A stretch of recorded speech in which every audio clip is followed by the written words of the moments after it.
ఈ ప్రపంచమంతా శాపానికి లోనై నిత్యాగ్ని దండనకు వెళ్ళవలసిన పరిస్థితి. అప్పుడు మహనీయుడైన క్రీస్తు ప్రపంచ మనుషులందరి శాపాన్ని ఎవరి మీద వేసుకున్నాడు? ధర్మశాస్త్రం మాట చెప్తుంది, శాపమునకు లోనైన ప్రతి శాపగ్రస్తుడు మాను మీద వ్రేలాడదీయబడవలెను. శాపగ్రస్తుడైన ప్రతివాడు ఎక్కడ వేలాడదీయబడాలి? మాను మీద. ధర్మశాస్త్రాన్ని నెరవేర్చాలంటే మొత్తం మనందరిని మాను మీద వేలాడదీయాలి. ధర్మశాస్త్రం చట్టం అయితే ఆ చట్ట ప్రకారం మనందరిని వేలాడదీయాలి, ఆ మత ఛాందసవాదితో సహా. కానీ మనలను కాపాడడానికి మన మీద శాపం ఎవరు వేసుకున్నారు? క్రీస్తు వేసుకొని నీ పక్షంగా నా పక్షంగా ఆయన నీ శాపాన్ని నా శాపాన్ని గ్రహించి ఆయన మాను మీదకు వెళ్ళి వేలాడుతున్నాడు. ఆయన ఏం దేవుడు?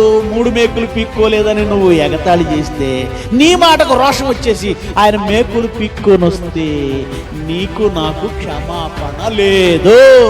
నువ్వెంత రెచ్చగొట్టినా, నీ చేత సాతాను ఎంత రెచ్చగొట్టించినా, పరిచయాలు రెచ్చగొడుతున్నారు, ప్రక్కన్న దొంగ రెచ్చగొడుతున్నాడు. ఏమని? మేకులు పీక్కేసి వెళ్ళిపో, నువ్వు దేవుడు కదా, నువ్వు క్రీస్తు కదా, దేవుని కుమారుడు కదా, మేకులు పీక్కొని వెళ్ళిపో. యేసుక్రీస్తు నిజంగా దేవుని కుమారుడే, దేవుడే. ఆయన అనుకుంటే మేకులు సిలువ ముక్కలు చేసి దిగిపోగలడు. అది జరిగిన రోజున ఈ ప్రపంచానికి శాపము పోదు.